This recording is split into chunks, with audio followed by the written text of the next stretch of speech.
Netcasts you love. From people you trust. This is Twit. Bandwidth for Ham Nation is provided by CashFly at CACHEFLY.com. This episode of Ham Nation is brought to you by ICOM. For more information, visit ICOMAmerica.com/HamNation. And by DX Engineering. DX Engineering offers practically everything you need to outfit your shack, plus the fastest shipping in the industry. Most in-stock items ship the same day, Monday through Friday until 10 p.m. Eastern. For more information, visit DXEngineering.com/HamNation.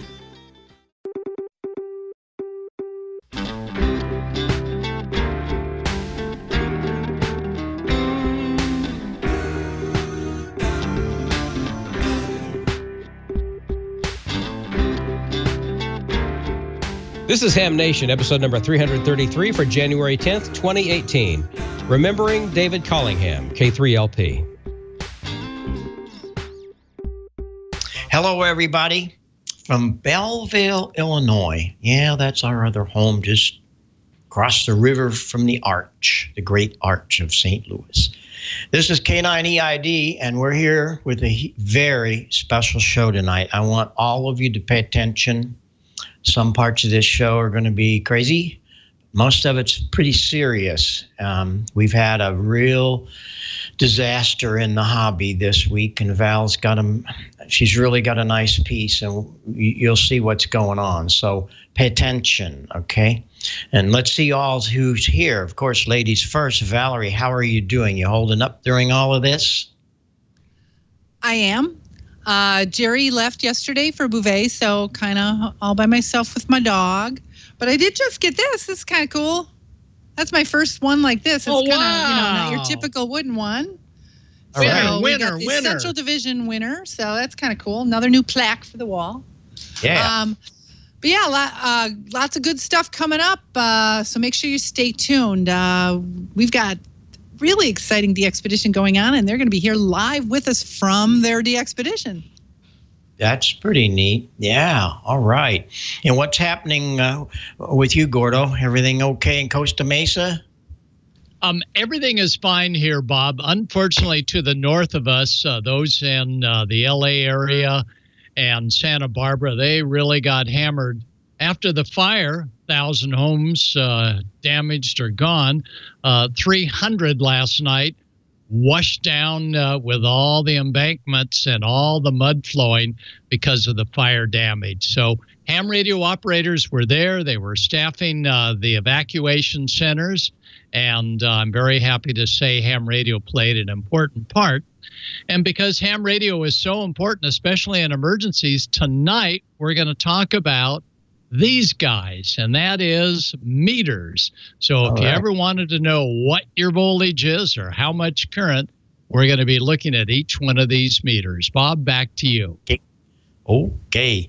And George, how you doing? Weather okay there, and you're making it all right? All the transmitters up and running? Yeah, Bob, all the transmitters are up and running here. Somehow I seem to have lost color burst on the background here. Not sure what's going on with that, but yeah, we're going to do a smoke and solder mailbag tonight. You know, I asked a question last week. I showed you a few of my favorite things that I did in 2017, and I asked what yours were. Well, we got a lot of great answers there. We're going to talk about a few of them tonight.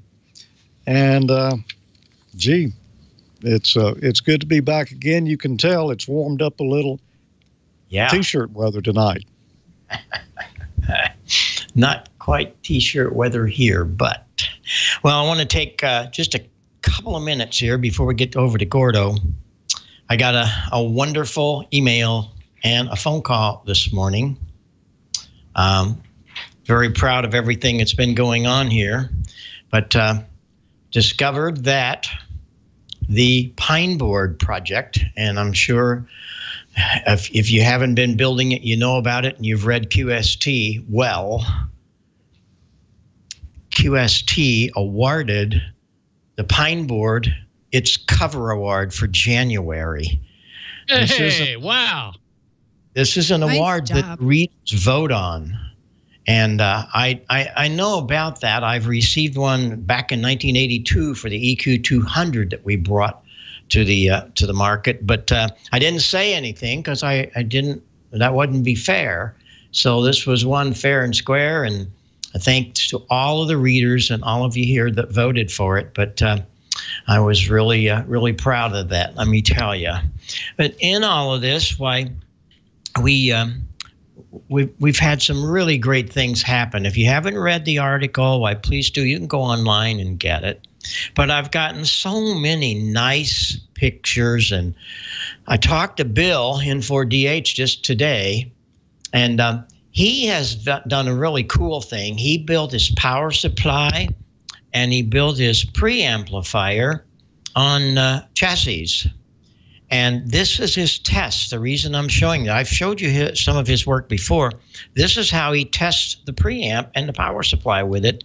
He put it into some, put the output of the preamp into some computer speakers.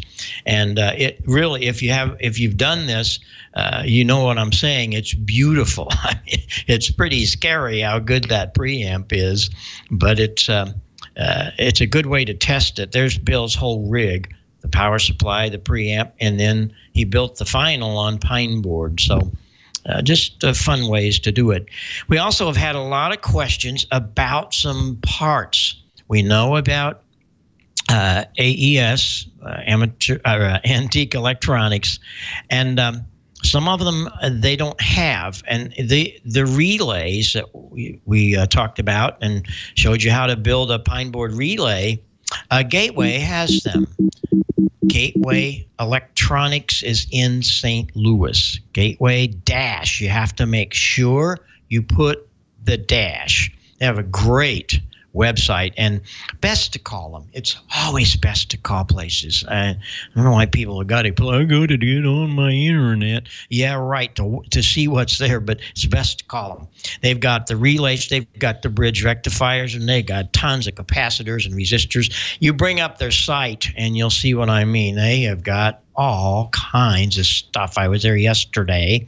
I'm getting some things together, and I'm going to send to a few guys, but that's a good place to find things like that. They really have it done for you and done well. And you'll want to remember to go to heilsound.com, and there you're going to be able to see the really great parts of what's been going on with the whole project.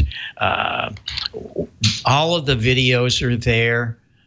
Everything that we've been doing are there. All of these videos and things like that that we've been putting on the show, it's all there. So with that, why you want to pay attention, because it's really happening, and we're so thrilled. So let's kick it over and see what's going on down in Costa Mesa. So how are you doing, Gordo? And you're not in the fire thing and not in the mud things. I know that, but no, that's good. We had just a little bit of rain, so we are good, Bob. And just our hearts go out to all of those folks that survived the fire, only to be washed away with all the mudslides. But ham radio is there, and ham radio is making it happen. And those ham operators are operating on battery power and so on. And I thought we'd just briefly talk about monitoring your voltage. Well, all of us are familiar with the analog voltmeter. And before you say, well, it's too big, it's too clunky, or you've got possibly an analog amp meter, there's a way of going digital. But before you chuck these out, there's something that these do, the analog meters, that the digital meters may not do well, and that is they'll tell you how good your battery is. Now, a battery, the typical floating voltage at 13.8 or 14.2 for the lithium iron phosphate batteries when they're fully charged, that tells you that, yeah, okay, they're charged up. But whether or not those plates and the battery chemistry can withstand current, you want to monitor how much the voltage will dip.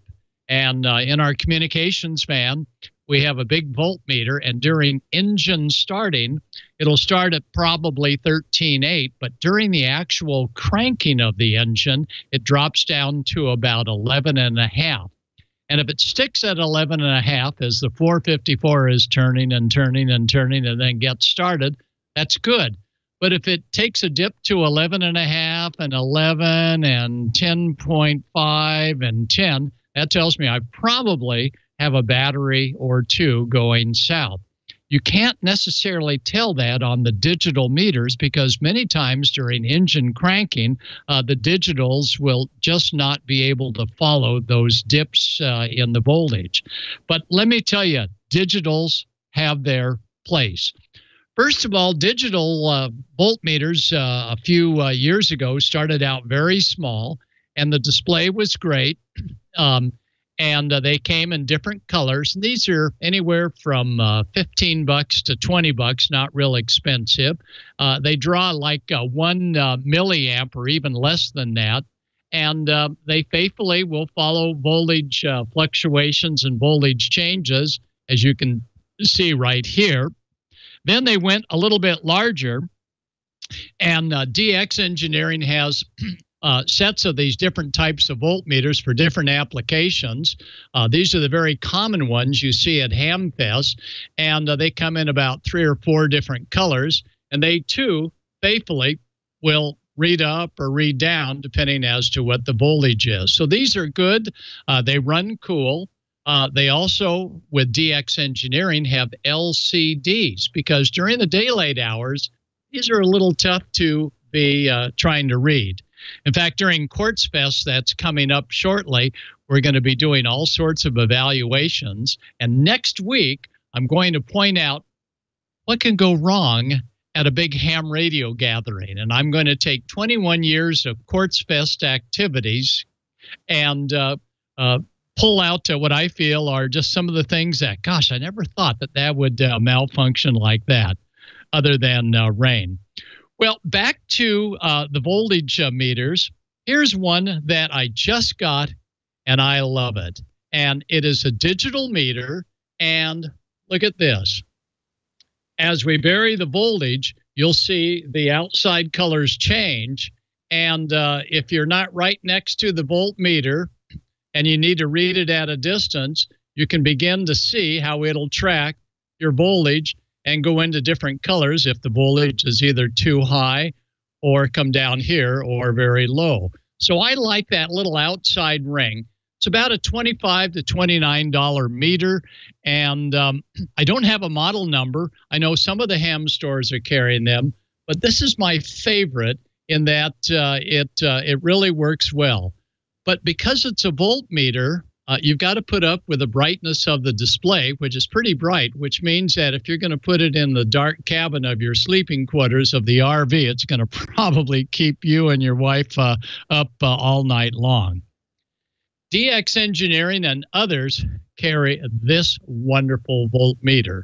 This not only calculates both volts as well as current consumption, but left-in circuit turned on, it'll calculate watts and watt hours, either gain if you have a solar panel or watt hours lost if you don't have a solar panel. It's a thin film transistor display, which is easily seen in both the daylight as well as in the dark.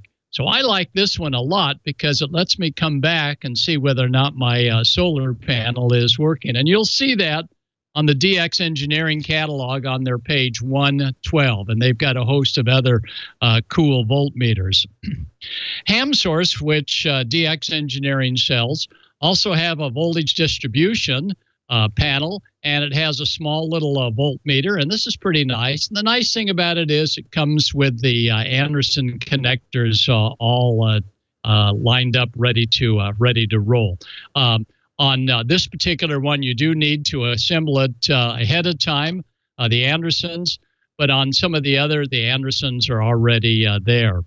So I encourage all of you to consider voltmeters because when you have an emergency operation going on, if you're the CO, you want to be able to look over there and just make sure that their batteries are charged up and that the voltage is where it should be. Especially for those running a single sideband. We'll be running the big ICOM weekend after next out at Quartzsite. Ray is going to be there. Wow, this is great. Ray Novak from ICOM America. And he's got a host of different rigs. And I better make sure that we've got enough voltage for all his gear. And you can be assured that I'm going to have one of these little guys that will constantly be monitoring to make sure that our voltage is up to where it is. But again, I don't trust any voltage readout for face value. I want to see what this readout does when they're transmitting. That's when you're pulling current, and that's where you'll see a sag in the voltage, and you want to just sort of make a note how far down you're pulling that voltage. So that's my story, Bob. I've got to do some wiring up. I've got one of those brand new ones right here, and I need to wire it to some Andersons. So, Bob, we will be with you next week having a funny on all of the things that can go wrong at a ham demonstration. And we'll recount 21 years of Quartz Fest. And by learning on those 21 errors, hopefully this coming Quartz Fest will be a huge success. About 700 hams to 1,000 will be descending in the RV area, about 5 miles south of Quartzsite, Arizona. And we've got 110 different seminars, usually 3 going on concurrently. Thanks to Tracy, who has been doing all of the great work on getting those seminars scheduled. Even Don Arnold, W6 GPS, coming all the way out from his pad in Chattanooga, is going to be there, talk all about the latest of radios. So that's what's happening here. And again, keep your voltage up. And you can get these through DX Engineering. Gordo, back to Bob. Take it away, Bob. Well, Bob George changed his shirt here. I got it, George. Take it away, George. Gordo, that was an interesting segment there. And, you know, I was looking, and I don't have the picture. I didn't bring it up where we could look at it on screen here. But the old meter that looks like a Simpson 260 with a digital readout in it. I think it's a 360 or maybe a 460. I'm not sure, but that's an interesting looking old meter there as well. Well, we'll be back in just a moment, but first, let's have a message from ICOM. Happy New Year's from ICOM. Start the new year out with a bang with one of ICOM's new available products. Communications have never been so fun. The SDR you've asked for is here. ICOM's new 7610 is a high-performance RMDR with the ability to pick out the faintest signal, even in the presence of stronger adjacent signals. The new ICOM IC 7610 is a direct sampling software-defined radio that will change the world's definition of a SDR transceiver. RF direct sampling system, 110 RMDR, independent dual receivers, and dual digicell. ID31A Plus, a new D-Star communications device, is here. Easy to operate, the ID31A Plus is available in silver, red, or gold. Worldwide digital communications. Share pictures and text messages. IPX7 waterproof, compact, lightweight, and tough. Visit ICOMAmerica.com/amateur for more information on all the great ICOM radios. You can tune in and enter to win after each episode of Ham Nation. Go to ICOMAmerica.com/HamNation and register to win some great swag prizes like T-shirts and hats. While you're there, learn how you can win in the monthly grand prize drawing as well for a new radio. And for January, that new radio is the compact and submersible ICOM ID31A Plus, a 5-watt UHF digital transceiver with built-in GPS, micro SD card slot, analog and D-Star operation, and automatic repeater list-up for D-Star. So go to ICOMAmerica.com/HamNation after this and each episode of Ham Nation and register to win. Sign up, good luck, and don't forget to follow ICOM America Inc. on Facebook and Twitter. Val, I understand you've got some really good interviews for us tonight. I do. I have Ken, Lima Alpha 7, Golf India Alpha, and Adrian, Kilo Oscar 8, Sierra Charlie Alpha. They're live with us from Somalia. That's right, Somalia. They're operating there as 6 Oscar. Hey, guys. Hello. Good morning. Good morning. Actually, good evening over there. Adrian's on the left and Ken is on the right. I got that right, correct? Yeah. Depends on how you look at the picture. Well, I appreciate you guys taking time out of your busiest schedule because you guys have been going crazy on the bands operating from Somalia. And I know right now there's probably a really nice opening here to North America. So we're going to keep it quick. Now, Adrian, you're from New York, and Ken, you're from Norway. So how do you guys know each other? Have you guys done this together before? No, actually, we've been corresponding by email, but last year in spring, we met at the Visalia DX convention, and we talked, and we said, we both go to the expeditions alone. Why not do something, together? So, Ken put up the logistics of getting here to Somalia, and here we are, almost a year later. And now, when did you guys get there, and how long are you guys going to be in Somalia? Because I know I need you guys on a bunch of bands yet. Well, first of all, congratulations for working us, because the path to U.S. is really, really, really tough. We're doing our best, but the propagation doesn't help. And we've been here for a week, and we're going to be here for another week. Okay. So there's still hope. Oh, yeah, and definitely. What bands and what modes are you guys operating on from there?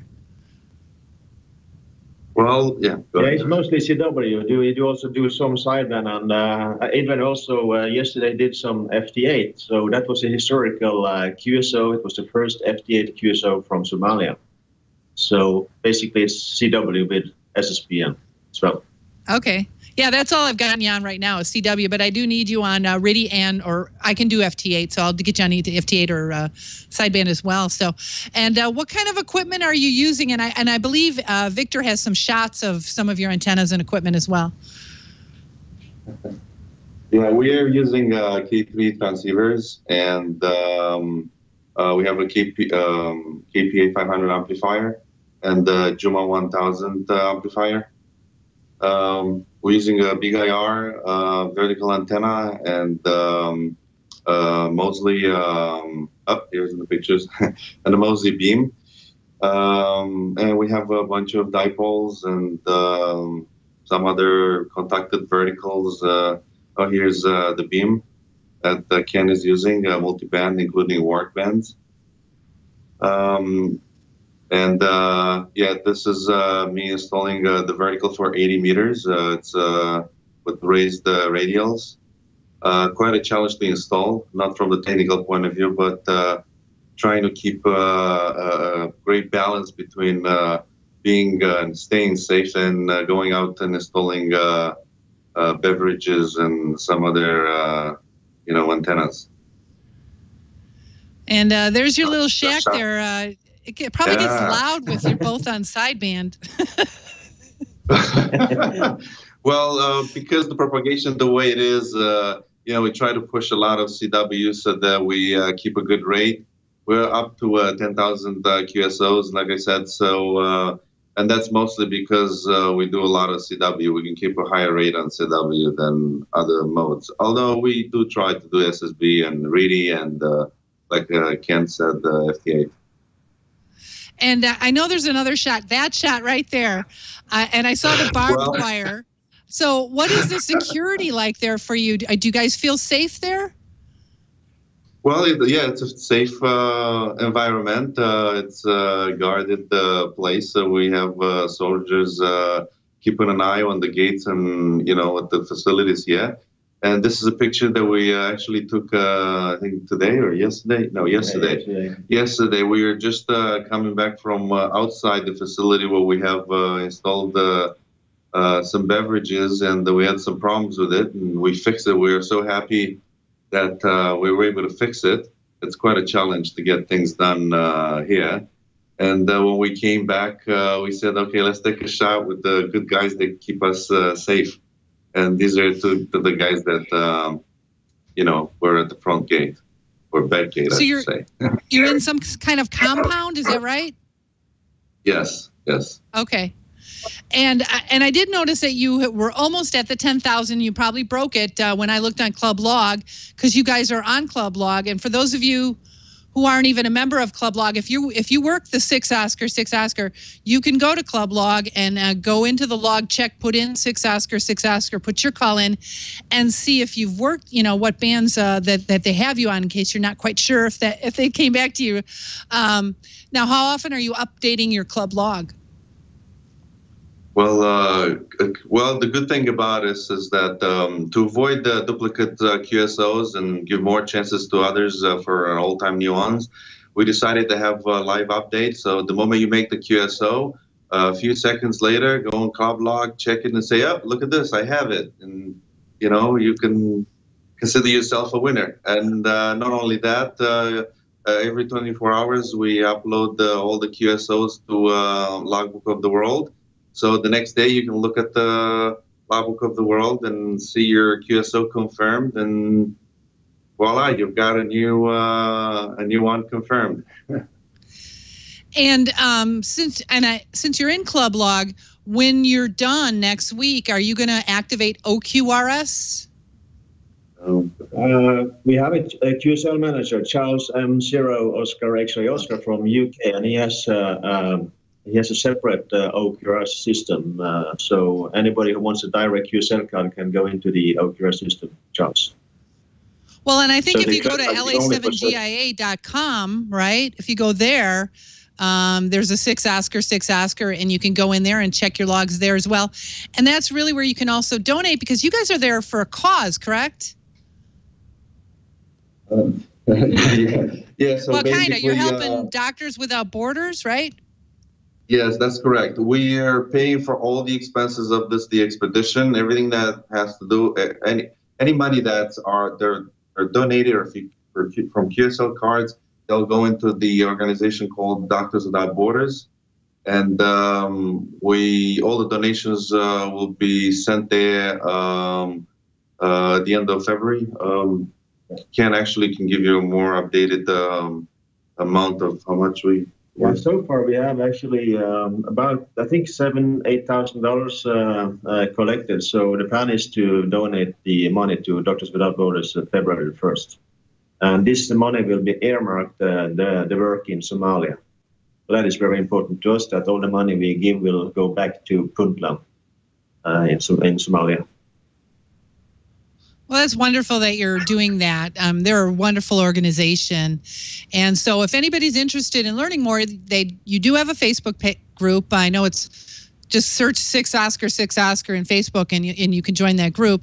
And then also, if you put 6 Asker in Google, you'll find the website as well, and you can learn more how to donate or PayPal and help these guys with Doctors Without Borders, which is really wonderful. And, you guys, it's just the 2 of you, right? And you're on the air all the time. Are you guys getting any sleep? Yeah, we were sleeping 1 hour, only 90 minutes before this TV show. So, because it's 5:30 in the morning there right now, correct? Yes, it is. But sleep is not important, but pile-ups are. So yes, they are. Especially to the guys on the other end of them, and we're keeping you away from them. And so I'll let you go real quick here. But first I want to know, I know you've been there a week now. Any really good stories to tell, or any good DXpeditions coming up on the horizon? Well, there's always something coming up, but, we work on different projects in the same time, and you never know which one comes to fruition. Basically, we tend not to give details until you have everything confirmed. And just like with Somalia, we've been working on this for so long, and we only got the final approvals maybe 2 weeks before our departure. So we had to announce this very late, but it's better this way, because this way you don't want to announce the expedition, and then because of small detail, you can't actually go there. So, and but jinx watch it. the. It always jinxes it too. You And you know can what? say I it gotta that say way. this. You know, when these guys go to these islands, and they do it usually on their own dime most of the time, and it's a lot of work, and I'm sure it's hot there, and you're working all these hours. Very hot. And there's a big pile up on the other end, and they're trying to get you. And it is tough to get into Somalia from North America, and so I'm sure there's a lot of frustration from a lot of North Americans, and so it's real easy to be critical of the operators from these activated locations. And I tell you, I'm looking on the cluster for you guys because I need you on a couple other bands, and lot of wonderful comments. I mean, it's like every other comment is good op, good op, good op. So those are hard to get. So congratulations on doing a really good DXpedition from Somalia. Well, the important thing is that we're here to make contacts, nothing else. There's no sightseeing involved, no other activities, just pile-ups. So, you know, even though sometimes it may appear like we're not present or doing something else, it's because maybe it's windy and we have to check a big antenna, or, you know, something happened with the power, with the electricity or something, you know, or the internet. So sometimes we disappear for 5 minutes, but we're here to make contacts, nothing else. And you're hearing okay on the low bands? No noise issues over there? Well, that's our biggest challenge. Unfortunately, although this location is pretty safe, it has a lot of equipment that generates a lot of noise. So when there's no noise, the noise is around the S6, S7. When there's noise, you can't work. It's basically we have to stop operation for about 5 hours. Sometime late in the afternoon, around almost 6 o'clock in the afternoon local time.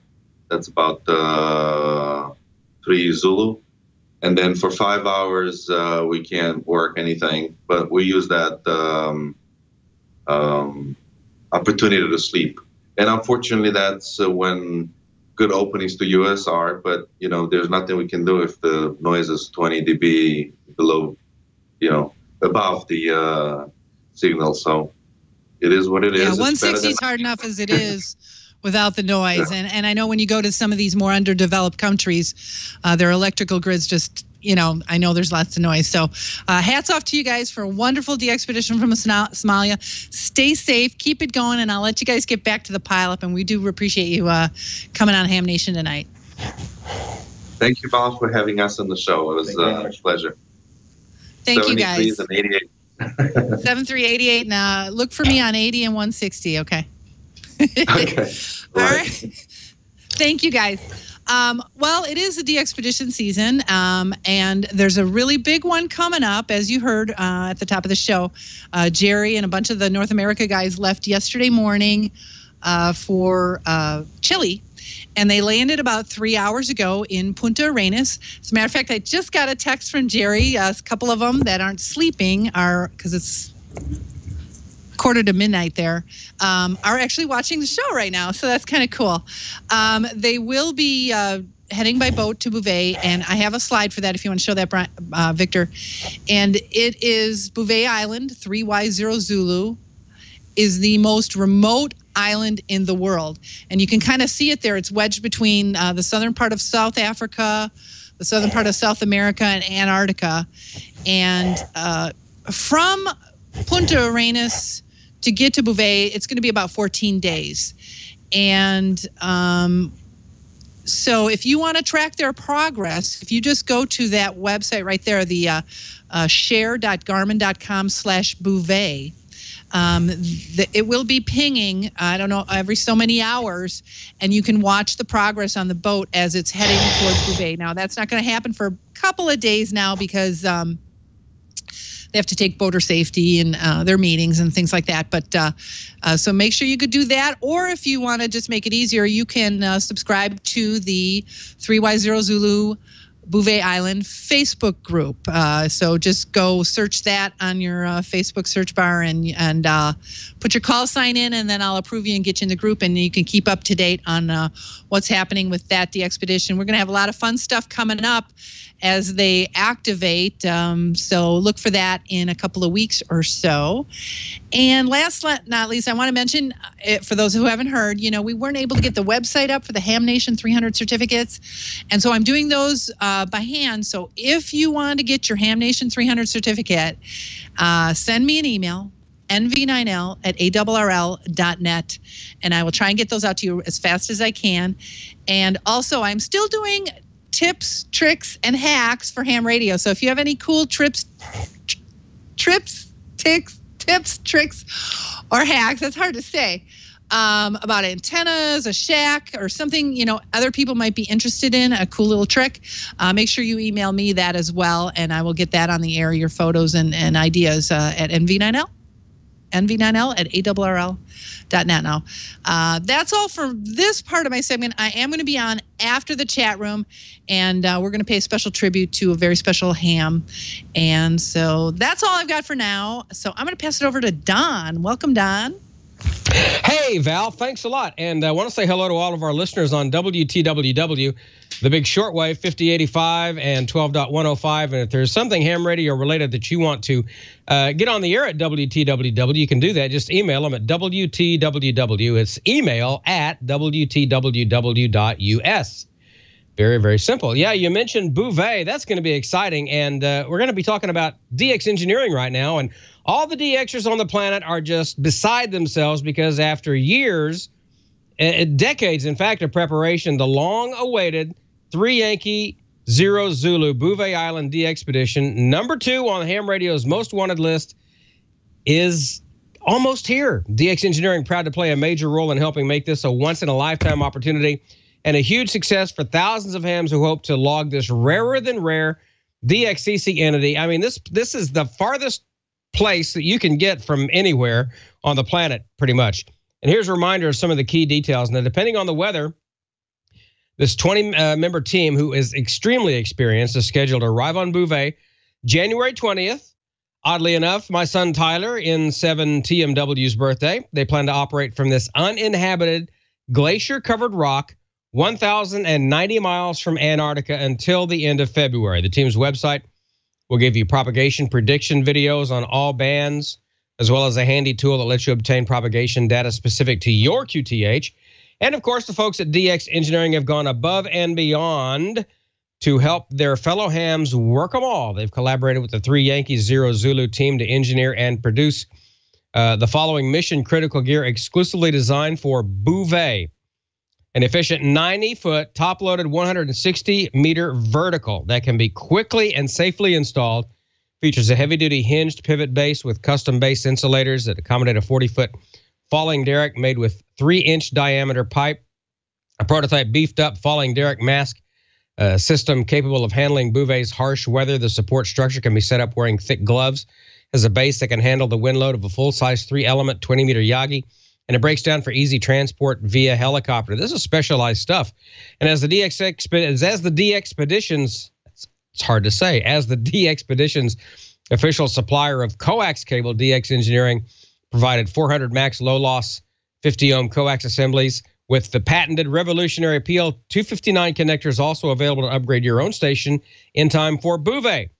Other DX Engineering gear ready for deployment on Bouvet include the NCC2 receive antenna phasing system, the TFS4 Series B transmit 4-square system and phasing cables, the RF Pro 1B active magnetic loop antenna, and a whole lot more. If you want to get your station ready for the 3 Yankee 0 Zulu Bouvet Island DXpedition, well, you have time. Still a couple of weeks left. DX Engineering offers everything you need to break through the pileups and log this elusive, exclusive contact, including amplifiers, transceivers, headsets, and every accessory you can think of. DX Engineering, ships faster than anybody else in the industry. Most orders placed by 10 p.m. Eastern Time are shipped the same day. With proven products and expert advice, DX Engineering helps you shrink the globe. Request your catalog or shop online 24/7, 365 at dxengineering.com/hamnation. And we thank DX Engineering for their support of Ham Nation. Just the best folks over there. George, what have you got going on with Smoke and Solder and contests and stuff? You got something up your sleeve. I know you do, even though they're short sleeves. Well, yeah, they are short sleeves, Don. And I do have something. You know, last week I asked a question. Well, first off, I showed some projects I had done in 2017 and some different items that I had played with and the ones that I enjoyed most over the year. And I asked the question, you know, what was your favorite? Well, I don't remember exactly what I asked. What was your favorite ham or tech project item last year? And I got a lot of answers here. And we're going to cover a few of them tonight. Not all, because it was just too many, and people were doing some interesting stuff. First, though, Bill Boyer told me that he built an 817 interface a few years ago, and he put a large LCD on it and incorporated reading the radio and band voltages and a few other things. I believe my heads-up display last week kind of reminded him of that. He sent me a link to a video on it, and I watched that a little early. It was really neat. Gene Moore, N8YRF, said, number one, the Radio Shack speaker rebuilding was interesting. He's looking for a supplier of the foam pads that go on lightweight Radio Shack headphones. You know, you used to get some of those at Radio Shack. I don't know if they had them in more recent years or not. So I'm not sure where you're going to find those. If someone knows, let me know. You may can find them on the internet just by doing a little searching. Gene said number two, the Raspberry Pi 3B was interesting. He keeps wanting to work with the Raspberry Pi, but he hadn't made some plunge yet.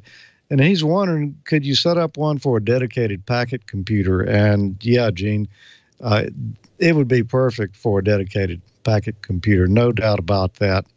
And number three, the display addition to the HF mobile radio, the heads-up display I did there. He said he has an ICOM 756 that developed lines in the display.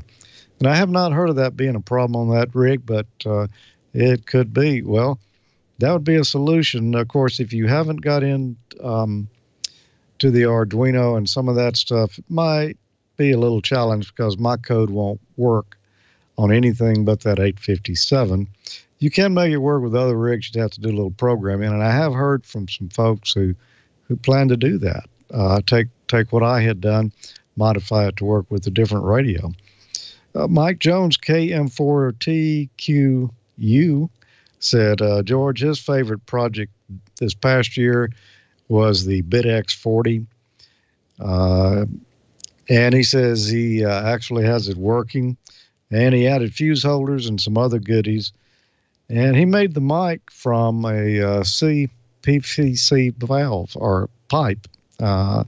Interesting, Mike. I've heard a lot of good things about the BitX40s. Mike Rosar, N4CNZ, said his favorite project last year was presenting live demo type programs to his ham club, the Lincoln County Amateur Radio Association in Tennessee. A couple of the most notable live presentations were using an Arduino and a cat port on his rig to automate antenna switching. That's a good use for it right there. Measuring common mode currents and then eliminating it during the presentation with ferrites. Now, you know, that would be a good presentation to do at a ham club, is to show actually, you know, RF on a cable and then seeing it dissipated by using ferrites. Paul Brown, WD9GCO. And Paul, well, he works with Don here on an amateur radio newsline. We won't hold that against him, though. He said he dropped off some... You really should. You really should hold it against him. Yeah, okay. You really should. Yeah, he was responsible for me having a unicorn pajamas. So, yeah, you should hold everything against him. Oh, I didn't know he was behind that. Good going there, Paul. He was doing some dumpster diving, Don. He said he was dumping some old computers and electronic waste dumpsters, and he noticed an interesting looking piece of test equipment in there, and he dug it out, and it was a 3.5 amp, 0 to 30 volt precision bench power supply, and the positive bonding post had been cracked off on it.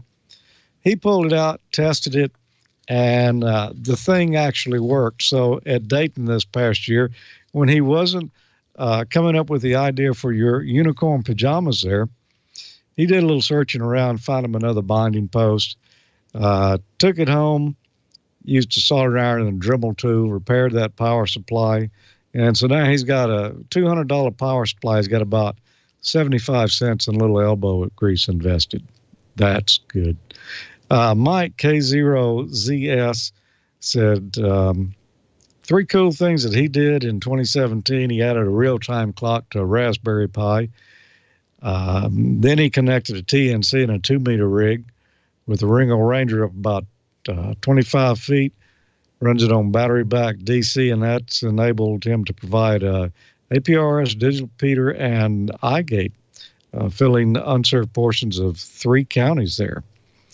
The second thing he did, dusted off his old TS520 SE, and using KV6O's circuit board, he built an Arduino-based digital readout, hooked that up, got it going. He's using a LCD display, but plans to upgrade it to Nixie tubes. I thought LCDs were newer than Nixie tubes, although Nixie tubes are certainly cool. You know, I have them in my frequency counter. And he's experimenting with external DDS VFO based on an $8 $8 Adafruit programmable breakout board and an Arduino. And 3, he said he's using an Android tablet, RTL SDR dongle, and SDR Touch app. And with some adapters and an oscilloscope probe, he found out how he could create a way to look around for IF tap points in his rig, and did that on all his rigs. He found where the passband was. He could watch it on a waterfall, and he replaced the tablet with a PC connected to the CAT port, connects back to his rig, and then the RTL dongle SDR display stays in sync with his rig as he tunes around. That's neat. I have done that before, but it was with a soft rock, and that was really a lot of fun putting that together. Brian W8LN said his favorite project 2017 WSPR with the Soda Beams WSPR Lite. So he learned a lot about antennas and propagation using this simple device. Ended up buying a second one to expand his activities with WSPR. And yeah, you know, that's a great mode, and I've seen a lot of people doing that to test out antennas. It runs low power, but you know, it can sit there and people can receive it, and it reports back to a system there. You can find out where you've got propagation to and where you don't, and it's a good way to kind of evaluate different antenna projects.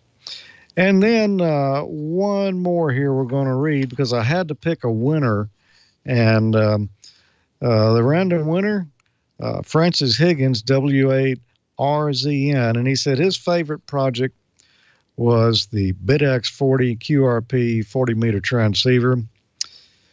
He built it and made several mods, and it's become his best QRP rig yet.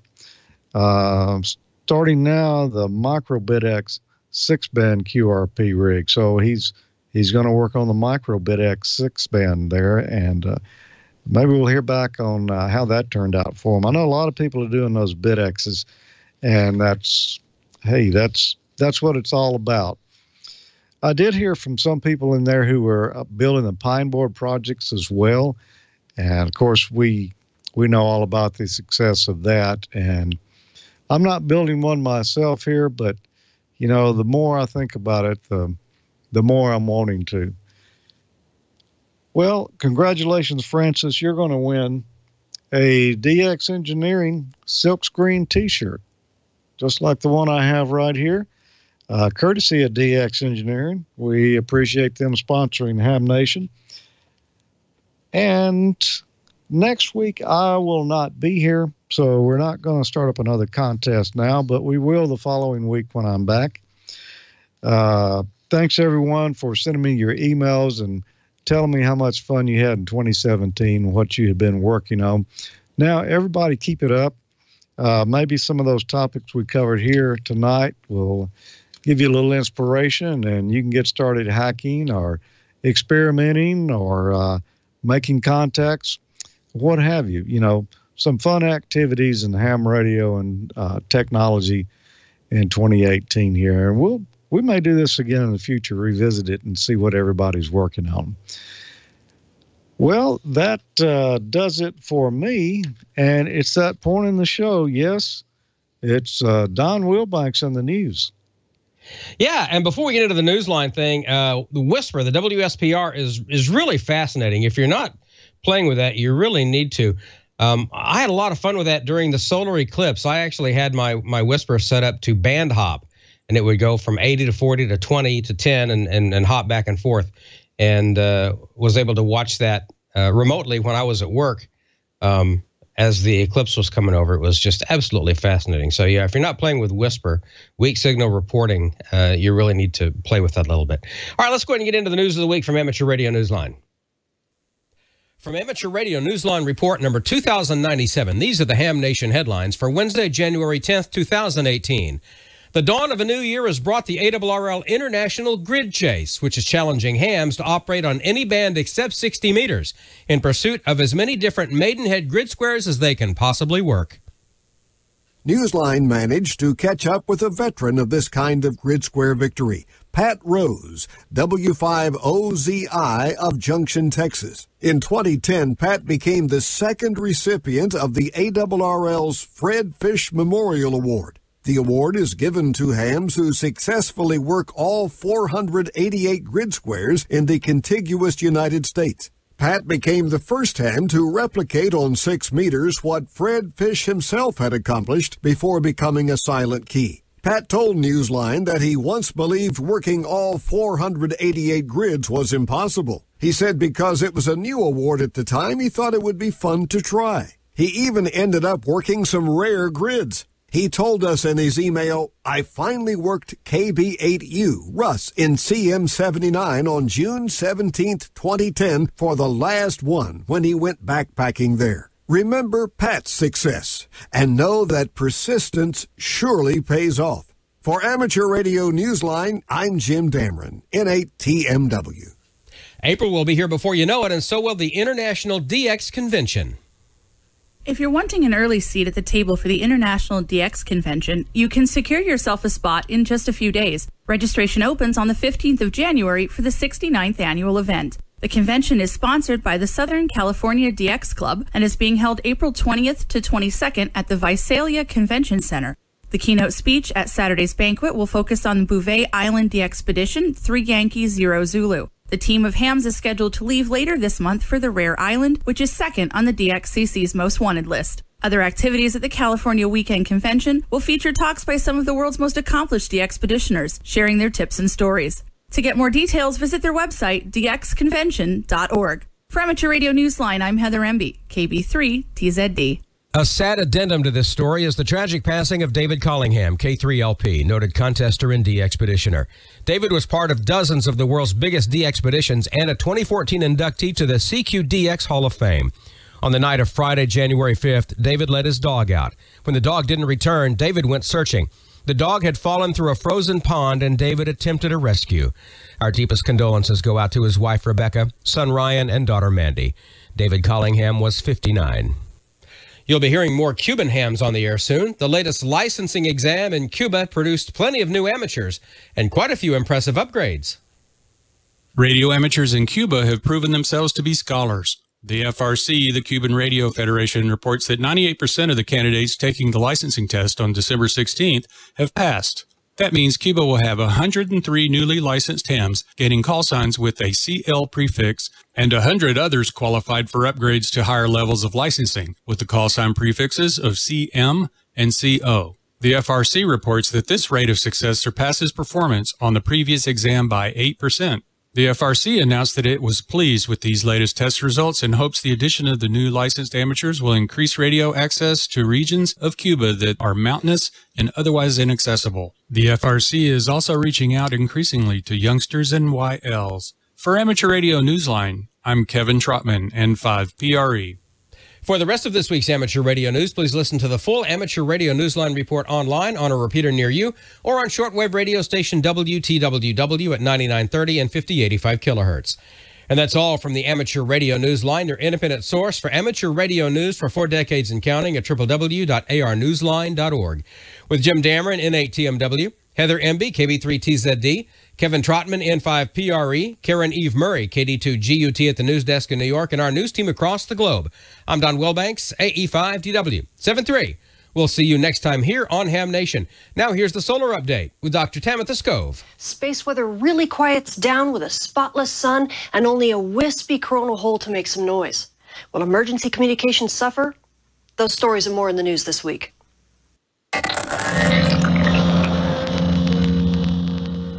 Happy New Year, everybody. And as promised, the sun has basically gone to sleep in the new year. We do have a few bright regions on the Earth-facing disk that's keeping solar flux up barely at marginal levels for amateur radio propagation, but this likely won't last.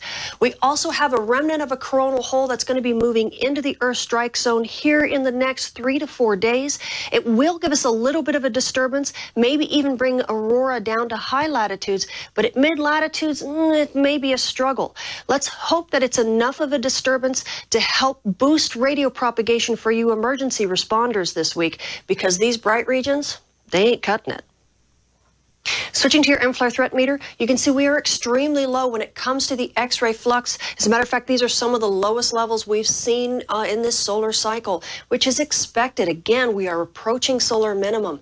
So this is good news for you GPS operators and satellite phone operators. This is bad news, though, for you amateur radio operators. I know you're groaning again. Unfortunately, this condition will last easily for the next 2 weeks. Switching to our solar storm conditions, you can see the last time we actually reached storm levels was back around the 17th of December. Since then, we've been going to pretty much unsettled conditions. We did bump up to active conditions for a short while just before the new year, but it didn't last. And this is from the fast wind from these shrinking coronal holes. And as we approach solar minimum, this is pretty much the story. The windows of opportunity to get aurora are beginning to shrink themselves, so we're going to have to be on our toes. But the next time we get a chance will be in about 3 to 4 days when that another remnant of that coronal hole rotates into the Earth strike zone. And although the storms over the holidays have not been all that intense, we still got some beautiful views of aurora all over the world, like this in Finland and in Russia. It was seen in Norway and in Sweden, in Scotland, and over the pond, it was seen in Saskatchewan, in Alaska, and even down under in New Zealand. So what else does the sun have in store for us this week? Well, this is stereo A. It's our backside monitor. You can see here's Earth, here's the sun, and here's stereo A staring at the sun from behind. And what you can see on the backside is it's not that much different from what the front side looks right now. We don't have a lot of bright regions, so the solar flux will remain incredibly low. This is bad news for you emergency responders, especially those working with HF radio. We don't have a lot of solar flux that are going to support radio propagation, so we're likely going to be dipping back down into poor conditions. Then one good thing about the backside is that you do see some coronal holes that will be sending us some more fast wind here over the next few weeks, and that's giving us bigger chances for solar storms, some more aurora, and also a chance to kind of disturb that upper atmosphere to help boost propagation. Switching to your solar storm conditions and aurora possibilities over the coming week, we aren't anticipating any big storms anytime soon. So at high latitudes, NOAA's expecting unsettled conditions with a tiny chance of a minor storm, but most likely active conditions throughout the week. At mid latitudes, we're actually expecting unsettled to even normal conditions. Things are getting very, very quiet, especially at mid latitudes. But at the end of this week, at the beginning of next week, we might see some fast wind from that remnant of a coronal hole. It's not expected to give us a big storm, but it might bump us back up into unsettled conditions. So your aurora photographers, you might want to kind of keep your batteries charged. Switching to your solar flare and particle radiation storm outlook over the coming week, this is where we get into the bad news. We have a spotless sun right now, which means we have no threat for solar flares or radio blackouts, and that's good news for you GPS users and you satellite phone operators. However, no active regions also means we have very little solar flux on the Earth-facing disk, and that's bad news for you amateur radio operators and you emergency responders who rely on HF radio. It looks like we are going to dip into poor propagation here at the beginning of next week, and taking a look at the backside of the sun, it looks like these conditions are going to continue for easily the next 2 weeks. So the space weather this week is going to be pretty quiet. We have a few bright regions on the Earth-facing sun right now, but it's not enough to keep the solar flux up. And this is bad news for you amateur radio operators and emergency responders as radio propagation dips down into the poor conditions. So CW is most likely going to be the phrase of the day. However, this is good news for you GPS operators and satellite phone users. You're probably loving life with really good conditions right now. And as far as you aurora photographers are concerned, you're pretty much on standby. We've got a remnant of a coronal hole that's going to be rotating into the Earth strike zone here in the next couple days, and maybe it's going to send us enough fast wind to give us a decent aurora show, but it's kind of hard to tell as these coronal holes begin to shrink. But you know what? They may be shrinking, but they're not gone yet. I'm Tamitha Skov. Thank you for watching. Always good to have Dr. T on the program with us. She is in Austin, Texas right now at the American Meteorological Society meetings, schooling all these terrestrial meteorologists all about space weather. So if you don't follow her on Twitter, well, there's something wrong with you, and I don't want you in the house. That's all I've got to say. Amanda, how about you? Well, I was just talking on chat here, and someone said it would be great to see the aurora from nice Colorado, but, you know, they have seen it all the way down south to around Boulder, Colorado. I'm much further south than that, so unfortunately not going to see it, but it'd be nice to make a trek somewhere where you could see it without any light pollution. I think that would just be... Is that on your bucket list, Don? Would you like to see that? Yes, I would love to, of course. I mean, it would have to be a Carrington event for me to see the aurora down here so close to the Gulf of Mexico. But no, I would love to. I've been dying to take an Alaska cruise. That's how I want to see the aurora, is on an Alaska cruise. Yeah, that's on my bucket having list. The orcas on one side and the aurora on the other. And Don, exactly. Sexy shirt you got on there. Love that shirt. What, my green? You like my green? Oh no, your other one. I'm sorry, when you were doing Newsline, the Darth Vader Imperial. The Darth Vader Imperial. Yeah, the Dark Sider. Yeah, yes, that's an awesome shirt. Let's see. I do have some questions. Oh well, first let me show you guys a picture. This is part of the mudslide, and Victor will show this for you.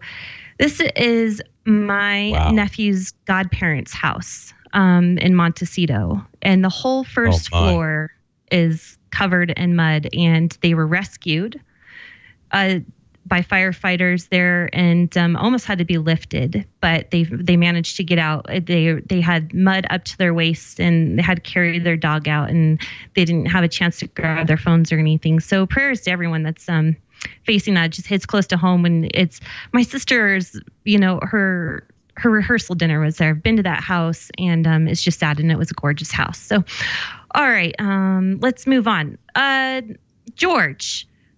Jerry, W8RQM wants to know, how would I be able to show a YouTube video about my homebrew variable capacitors using a home-built manual CNC machine? How can you post those?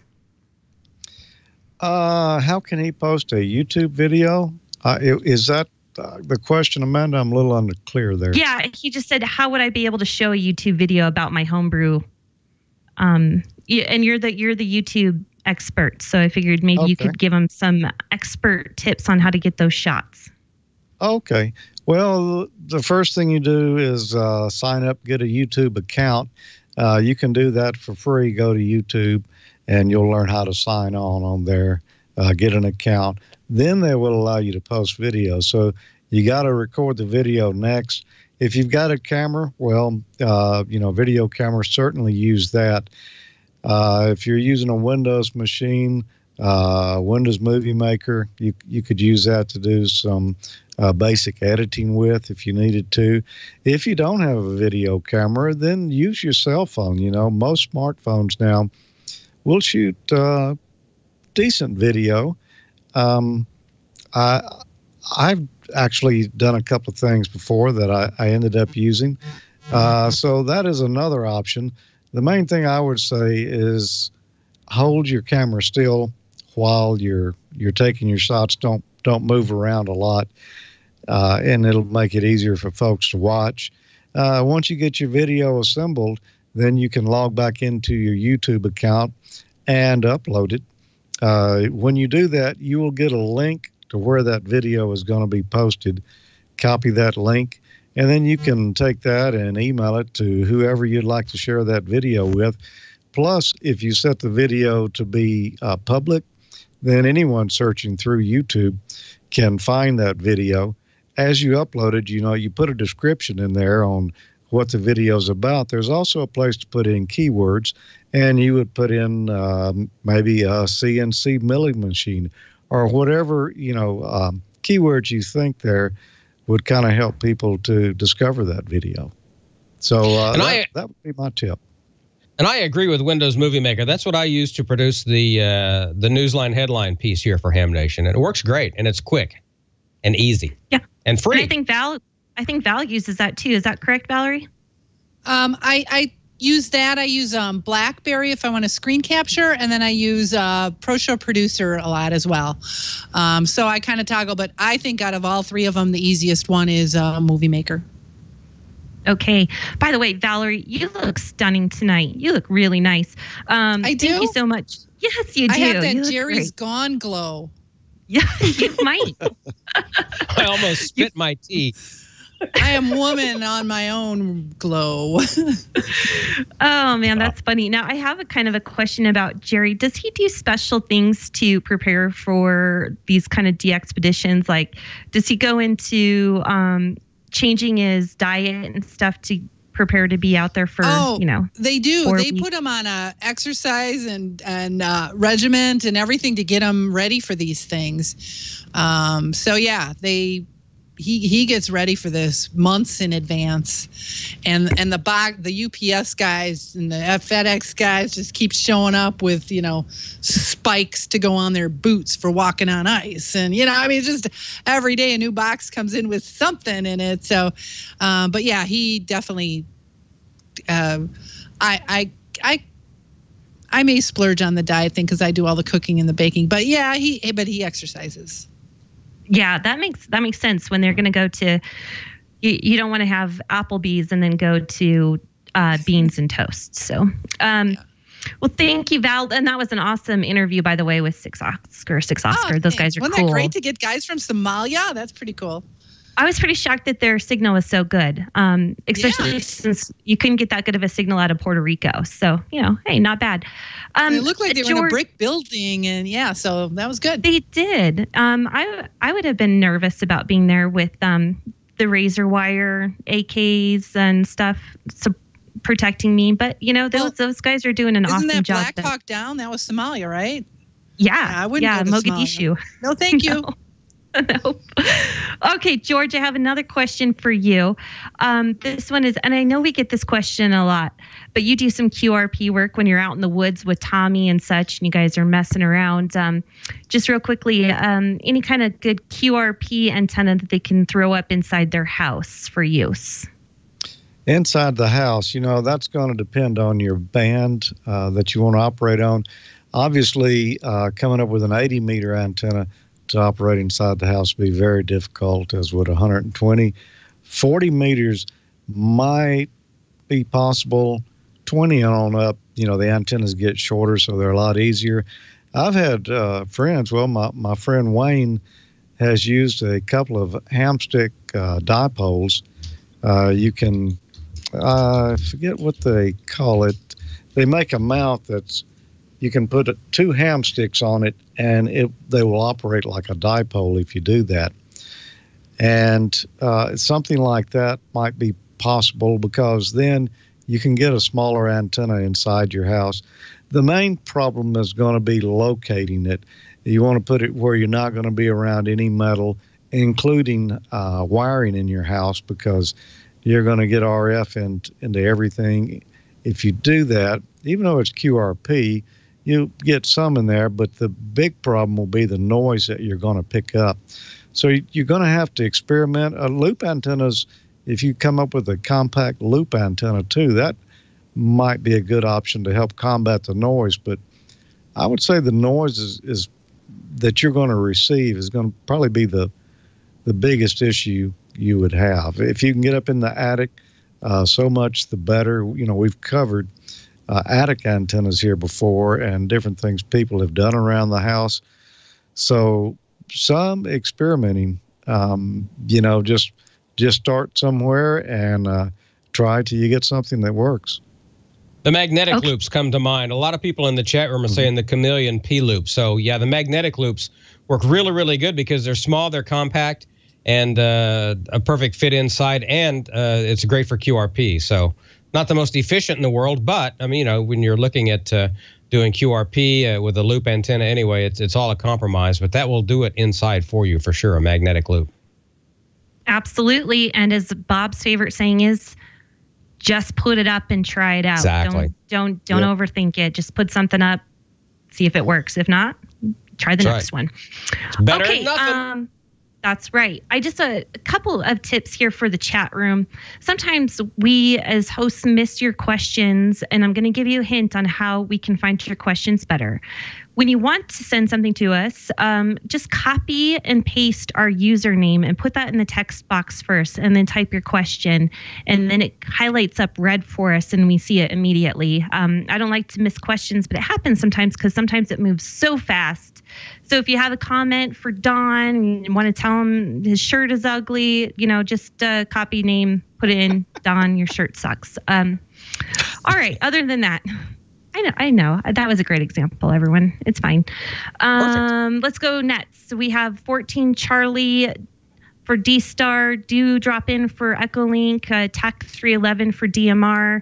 7192 I heard was kind of occupied. So search around there for Kevin and that on the 40 meter. And I have not seen anything about the 80 meter net. So look in chat. But right now I'm going to send it back to Valerie, and she has a lovely tribute that she would like to share with us. So take it away, Val. Yeah, normally we don't do this, but with Dave Collingham's passing, K3LP, he was a really big name in the DX world. And he also gave back a lot to a lot of kids and teaching them ham radio. And so I just wanted to pay a little tribute to him. I've had him on my segment at least three times. So, and as you heard, he passed away. Him and his dog passed away when he was trying to save his dog on a neighboring farm. And unfortunately for those of you guys on WTWW, it is a slideshow, but you get to hear this beautiful music. It was free. It's called Coming Home by Adrina Thorpe, Adrina Thorpe. And this is for Dave and all his loved ones and everybody's heart that he's touched throughout the years. Morning light upon my pillowcase. Well, hello, here comes a day. Should I rise up from these sheets of lace? Let the sun upon my face. For too long I slept in solitude, with these walls as cold as ice. If I awake, will it be worth it all? feel the sun upon my face. I'm coming home to where you are, to the arms that held me long. I'm coming home, I've run too long. Unlock the door, turn the key, I've been waiting to see you so long. Come back to me. Come back to me.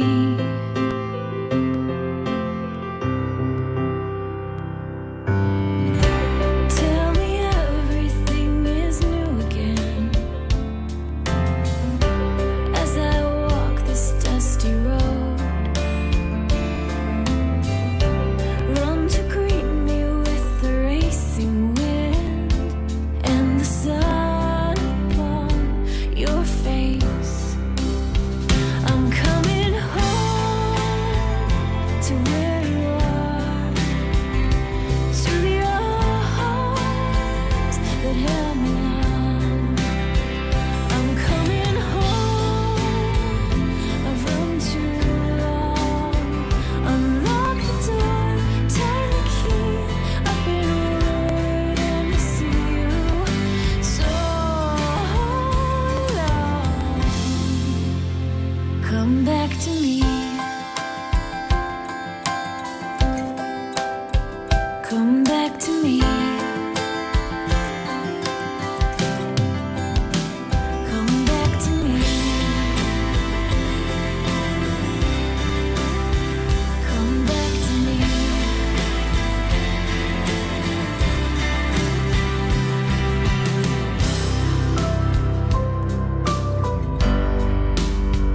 Come back to me. Come back to me.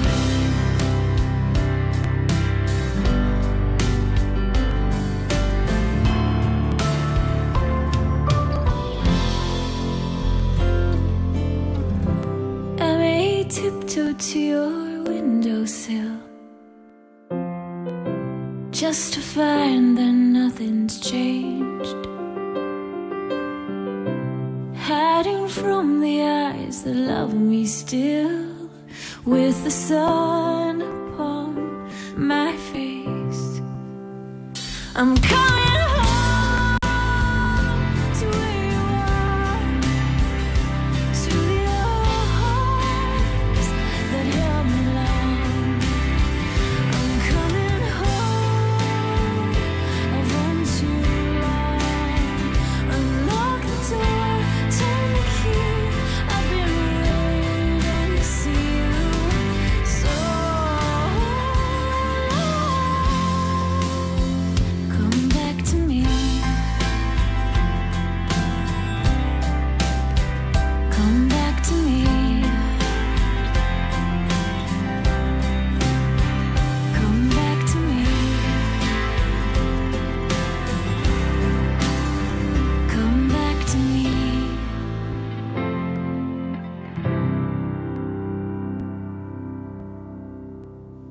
Goodbye, Dave. We'll miss you.